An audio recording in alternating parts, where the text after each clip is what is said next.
Welcome to Great Loop Radio, brought to you by America's Great Loop Cruisers Association. We're dedicated to sharing Great Loop information and inspiration with those actively cruising, planning for, or dreaming about a Great Loop adventure. I'm Kim Rousseau. I'm the director of AGLCA. Today, we're continuing our monthly series on the story of our loop, and we've got some of our long-term gold loopers. Ron and Jan Matuska are joining us to tell the story of their Great Loop. Before we jump in, I do want to take a moment to recognize and thank our Admiral sponsors who support AGLCA at the highest level. They are Curtis Stokes and Associates, Passage Maker Trawler Fest, Skipper Bob Publications, and Waterway Guide Media. As always, we encourage our listeners and viewers to support these businesses that support the Great Loop. And with that out of the way, Ron and Jan Matuska, great to see you. Thanks for being here. Morning. Morning. Yeah, you've been active with AGLCA for quite some time, and we want to hear all about your Great Loop. So let's start with what made you decide initially to do the Great Loop? It was just an extension of our previous adventures. We've traveled different ways along the years. We've done kayak trips and lots of bicycle trips and canoe trips, and as we got older, we were looking for another way to travel, and that led us to boating. Right. And you were boaters for some time before you did the loop, correct? About 10 years. Yeah. The loop was always in the back of our minds, especially mine, until we actually did the loop. We didn't do any real planning, though, until we started. Yeah.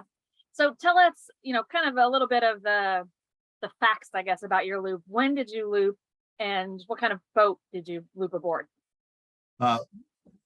We've got a 34 Nordic Tug that we bought new. This is our second boat, by the way. We previously had a 26 Nordic Tug. We traded that in for a new 34, and we picked that up in Traverse City in August of 2011 with the intention of just bringing the boat home to the Ivy Club in Peoria Heights and storing it for the winter and maybe going next year. By the time we came down Lake Michigan and brought it home, we decided to leave as soon as possible. Yeah. So we spent the month of September, and so we took off the end of September in 2011. And so we always encourage people to become familiar with their boat and have some experience. You chose not to do that, but this was a kind of an upsize of the same boat brand. Your 10 years boating experience. Was it a tough choice to say, we haven't finished what we thought would be our planning, but let's just go ahead and keep going as we're passing our home of the Ivy Club?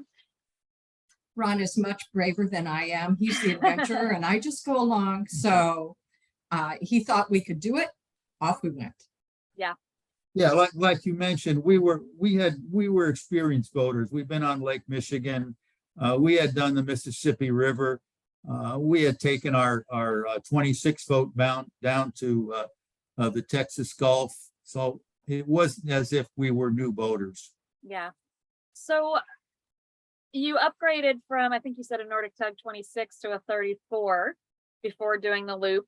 What is it that you really love about the Nordic Tug, and what made you decide that stepping up a little bit in size was the right choice for you for your loop? Well, it's a little bit more roomy than the 26, of course, and all the systems were better designed. It was a much older, but the 26 was much older technology as far as the air conditioning system, the generator, all those kinds of things. The Nordic Tug was just well built, roomy, easy to maneuver, easier to dock, doors on both sides, so it made getting to the lock lines or tying up to docks much easier. We were told to get the smallest boat you were comfortable with. And I know people are doing the loop in much, much larger boats now, but we managed very well without problem. And we have a pretty good sized dock. The only negative in that small a boat is we are not very accommodating hosts for large dock tips. Well, and you know, it all That's just the depends on the negative. boat design, because we're on a boat that's a little bit bigger than that. Ours is a 41, and there's still no place to accommodate many for docktails. So I think it just depends on the boat. But you know, over the course of time, and even you know, since you looped, the average size of the looper boat has stayed pretty consistent at 40 feet. So I Oh, know that it's- there are lots of bigger ones out there, but I think that's being offset by a lot of the Nordic tugs and the Ranger tugs. And we're out here, and there are lots of the smaller tugs that you know people are just loving, as you said, the maneuverability, the easier for locking and docking and things like that. I think there were 4 or 5 Ranger tugs in the 20-something range here with us last night. A few left today, and a few are still here. But you know, I think yes, we are seeing some 50 and 60 footers, but I think it's being offset on that average by some of those smaller tugs that you know also have that, and probably not the 34. You can answer this actually. At what size on the Nordic tugs does it become not so easy to trailer it to someplace? Okay, I want to add one thing Yeah, since please you're do. you're in Alton. Mhm. Alton was our first major stop. We had stopped in I think when we came down first time, we stopped in Havana and at Mills, and then we went to Alton. Mhm. But at that point, we did not belong to the AGLCA. Mhm. We were not. I am not a joiner. Uh-huh. I tend to be a loner, and but there we met Jerry Reeves, Mhm. and Jerry kind of proctored us through the next few days, and we boated together all the way down to the rendezvous, which Mhm. at that point when we were in Alton, we weren't going to the rendezvous. We weren't Mhm. members, Yeah. but he talked us into going to the rendezvous, and it was a great decision. Best thing we ever did. Yeah.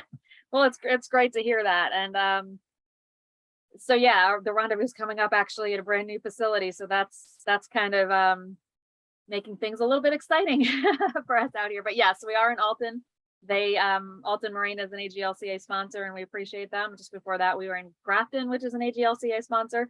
And just before that, we were at your home port of the Ivy Club, which is another AGLCA sponsor. And these are great facilities here on the river system.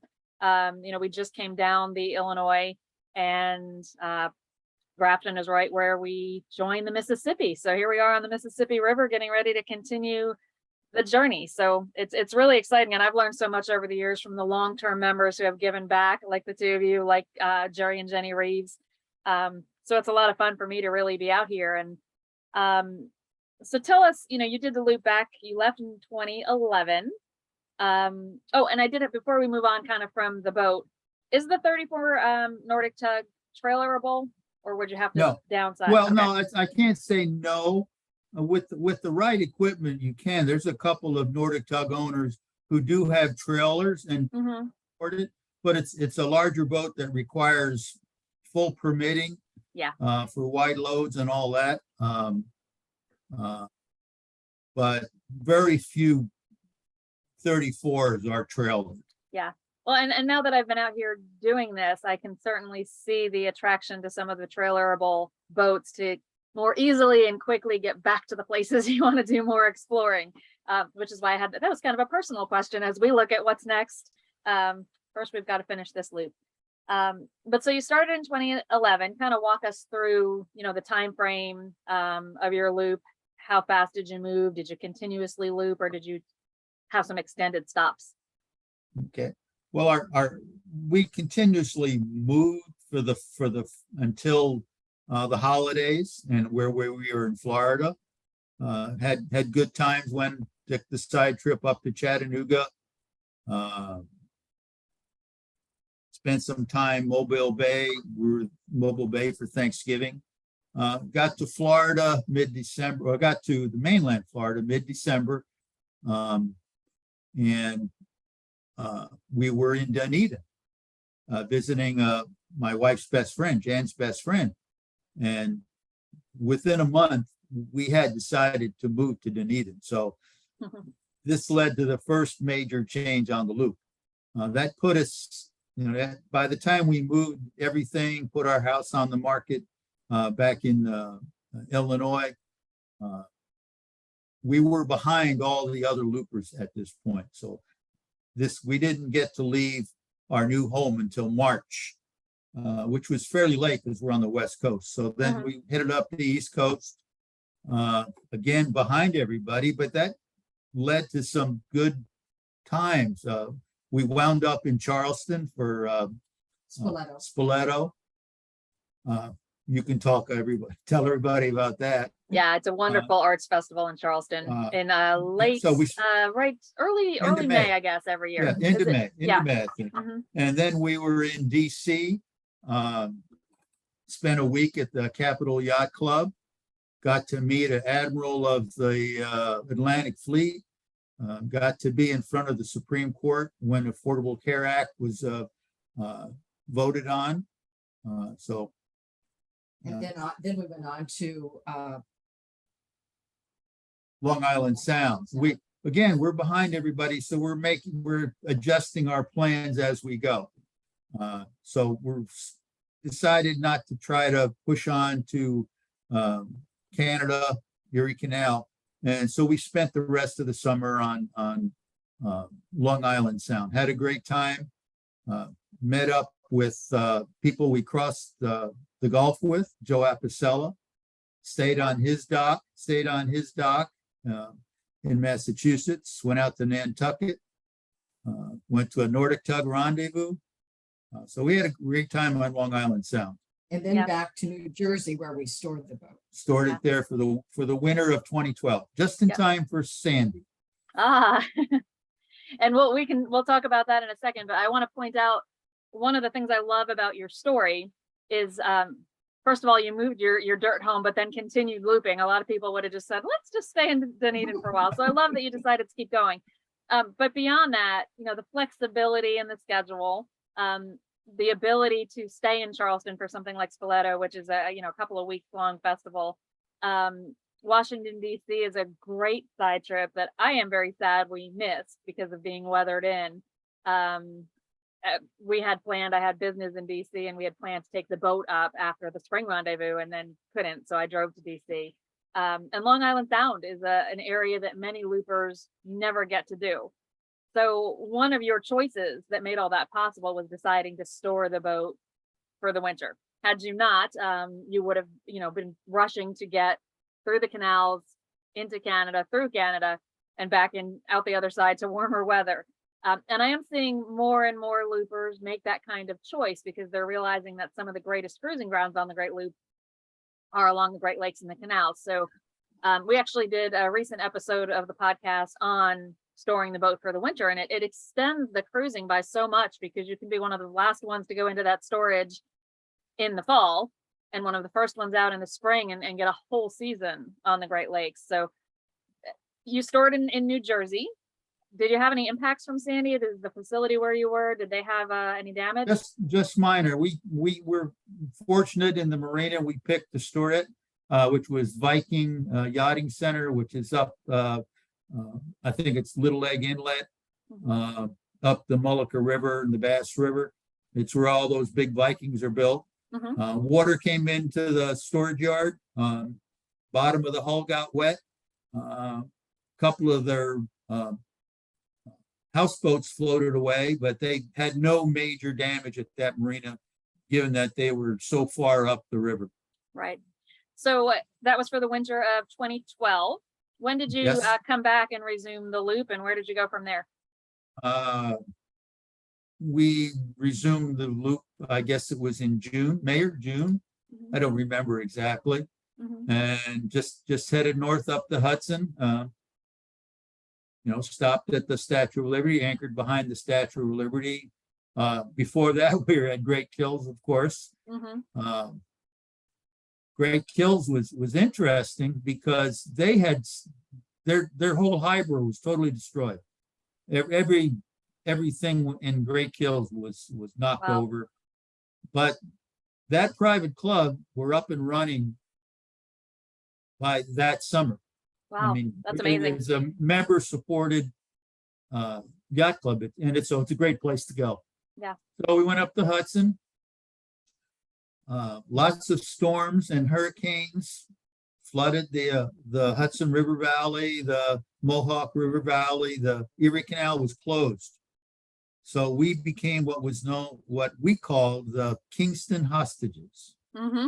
And this was a group of about a dozen boats or so and so we were stuck in Kingston, couldn't really go anywhere for over a week, close to 2 weeks. Mm-hmm. But we still are friends with many of those people. Yeah.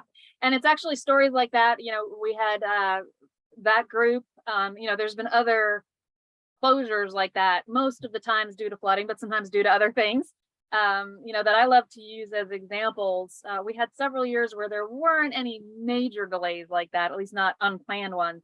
And of course, this year where there were a few, and, some of the loopers who did experience long closures, unplanned, really kind of set the tone for that, because most of you look back at that, even though at the time it was stressful and inconvenient and probably quite frustrating. It's one of the times you look back at. And as you said, you're still friends with some of those people. And you had mentioned that was one of the unexpected things about the loop. You did say that you're kind of not a joiner. But, talk about some of the friends you met and the relationships that you made along the way. I'm the joiner. But we had a great time all along. I mean, I think it's just conducive. You see the people repeatedly along the waterway. So you slowly become friends. And it's not like joining a new group. It's like your group of friends are going with you. Right. Yeah, it's definitely part of the fun. Let's take a break and play a message from one of our sponsors. When we come back, I want to talk a little bit about kind of your cruising style, because everybody has their own preferences on how fast they travel, how many days a week they travel, that kind of thing. So we want to hear how you went about that on your loop. So we'll cover that when we come back, and we'll be back in a moment. This is a message from Captain Scott A. Wally. Hello, fellow loopers. S.A. Wally Marine Services is new to AGLCA, however, not to boating nor the boating community. Very few people have the opportunity to experience the Great Loop. In doing so, the time may come where some guidance and/or assistance is needed. This may be in the form of either travel or technical support.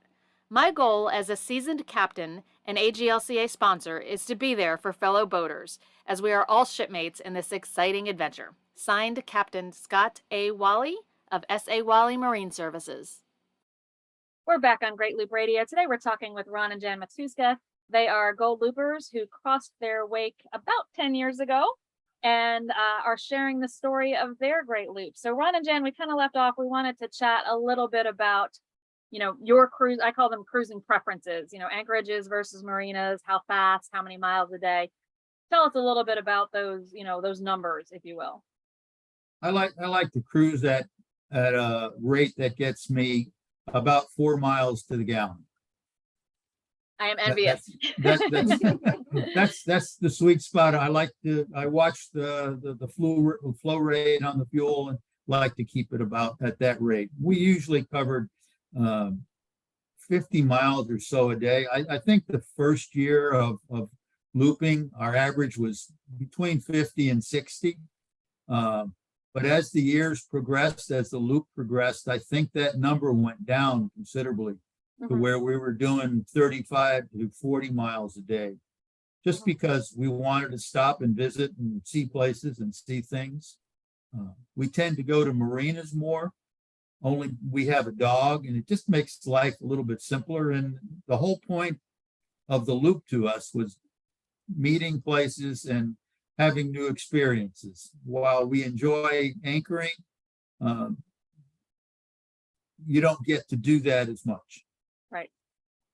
So you mentioned, kind of your sweet spot was 4 miles to the gallon. Tell us, we know it's a Nordic Tug 34. Tell us about the engine, what kind of speed were you getting at that 4 miles to gallon? And just so that's obviously a big issue right now with fuel prices high. So everybody wants to know, you're getting 4 miles to the gallon. How are you doing it? What are the engine specs? That kind of thing. Well, first of all, when we did the loop back in 2011, 2012, fuel prices were pretty high then too. Mm-hmm. So if you just went by inflation, they're not too much different today. A little bit higher, but taking inflation into consideration. Yeah, Not that's a too great bad. point So and a great reminder, because a lot of people kind of Yeah. forget that, because we did have some years in between where it was much lower. So thanks for reminding us of that. Go ahead.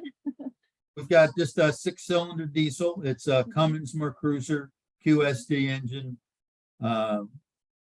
Overpowered, I would say, 270 horsepower. You don't really need that in the trawler type speeds, but there were a couple of times where I did put the throttle all the way forward just to see what it would do. Or beat a storm out of, just try to hurry a little bit.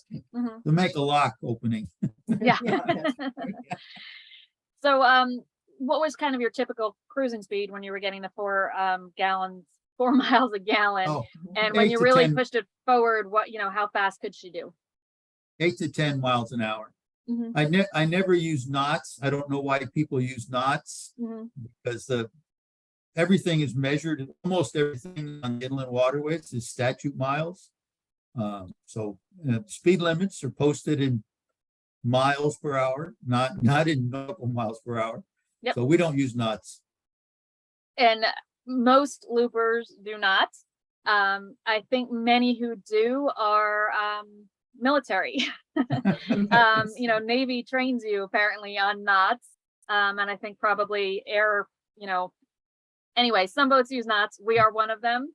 And when I questioned that, because it confuses me, because you're right, most is measured in statute miles, Michael's answer is, I can't change it while I was in the Navy. Everything was knots. So I adapt. So what are some of the, you mentioned some of the highlights, you mentioned, the people you met, you mentioned Stiletto and Charleston and the Capital Yacht Club. What are some of the other highlights of your journey? Canada. We thought Canada was fabulous. Yeah. Mhm. One of our side trips was going to Quebec City. Yeah, And tell us about that. No, that was not on the original plan. Even when we left Kingston, we weren't sure whether we were going the Erie Canal, Oswego route, or Lake Champlain route. Mhm. Well, that decision was made for us because Erie Canal wasn't open yet, so we went the Champagne route. Mhm. And as we got closer, and we had a buddy boat with us, someone we just met, Mhm. we decided to make that side trip to Quebec City, and that was a great experience. Yeah. And Jen, the you really, Rideau- really quickly said Canada. What were some of, what was it about Canada that made it a highlight for you? Can you repeat that? You're breaking up a little. Sure. Sorry about that. The question was for Jan, actually. Jan, you pretty quickly said Canada was a highlight for you. What about Canada made it such a special time for you? We loved Ottawa. Ottawa had some military celebrations going on. And so we spent quite a lot of time there. We've done the Rideau 3 times because we loved it so much. So and we did Thousand Islands. There were just so many places that we enjoyed. St. Anne de Bellevue. Mhm. One of the things that we asked about kind of in the pre-interview for this is, what did you gain from doing the loop? And we've talked about some of the things that you mentioned, but one thing that you listed that I loved was self-confidence. Tell us about that. You gained self-confidence on the loop. Well, anytime you can complete something new that you hadn't done before, it would naturally give you self-confidence. Yeah. It's sort of a test. It pushes you a bit. It's a test of what you're capable of. Yeah, and I love that. And it's for many of us, it's living outside your comfort zone for a little bit. But yeah, that does build confidence. I agree with you there, and it's something that I think probably is unexpected for people. Yeah. Well, even new boats break down from time to time, and being able to Mhm. deal with that situation, just using your own tools and your own spare parts, adds to the self-confidence. Yeah, absolutely. It's part of what makes it such an accomplishment to finish the loop. So, as seasoned veterans of the loop, what kind of advice would you give to people who are just contemplating this and thinking, trying to decide if it's for them and how, if they've already decided they're doing it, what advice do you have? Say don't over plan it because it's not going to work. You just have to have some flexibility, and hopefully if the two of you or multiple people are on a boat, they all get along, because that's pretty important. Yeah, absolutely. Yeah. About you, Ron? Anything to add? Over planning, you just can't do it, well, you can do it, but you just lose so much opportunity to take a different path. Right. We rarely had marina reservations. Sometimes you have to, Capital Yacht Club, they get booked up pretty fast. A couple other places like that, you need to plan ahead. Sometimes you have to be satisfied with less than perfect marinas, but just don't plan every day. Watch the weather. There were a couple times we didn't. Mhm. So Yeah, that's great advice too. Pretty important. Yeah. So, as we wrap up, we can of course see the Great Loop cruise routes map behind you, which is available at greatloop.com for anybody who's looking for that. But the other thing of note behind you, that we can see just over your shoulder there, Jan, is a sketch of your boat. So, and actually a picture of your boat. Now that Ron moved a little bit, we see that too. But tell us about the sketch, because it's absolutely beautiful. The pencil sketch is done by Steve, the bartender at the Ivy Club. Mm-hmm. On the Illinois River. Yeah, and that's just something he did on his own and said, here. Yeah, and I love that. We were, as I mentioned, we were there probably less than a week ago.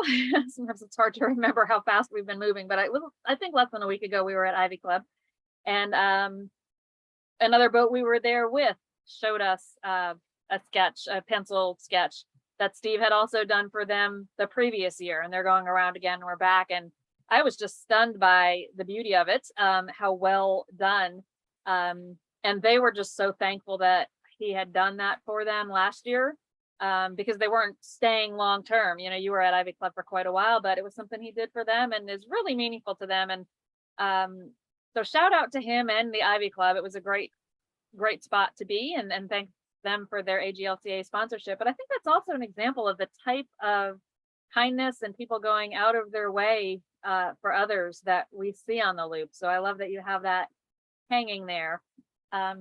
Any final thoughts? Anything I haven't asked about that you would love for others to know about your loop story? Well, you never really asked about finishing the loop.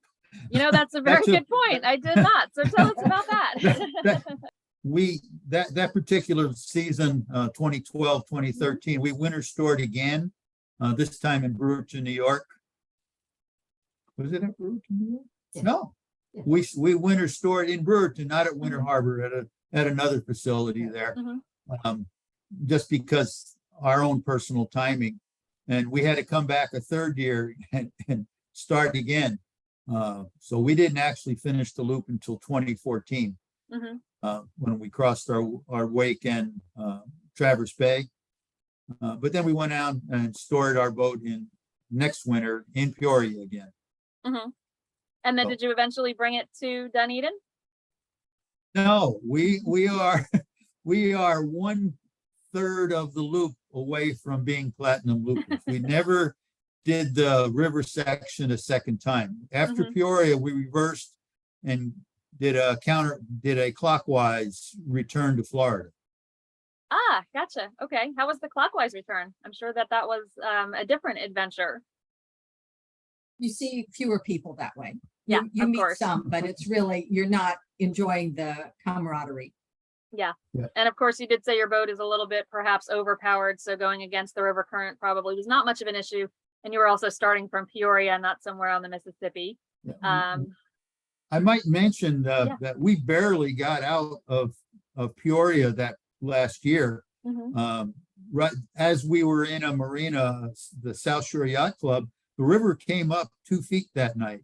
Wow. And the next night, the river was closed down because of flooding. So you can expect flooding on the Illinois River any time of the year, not just in the spring.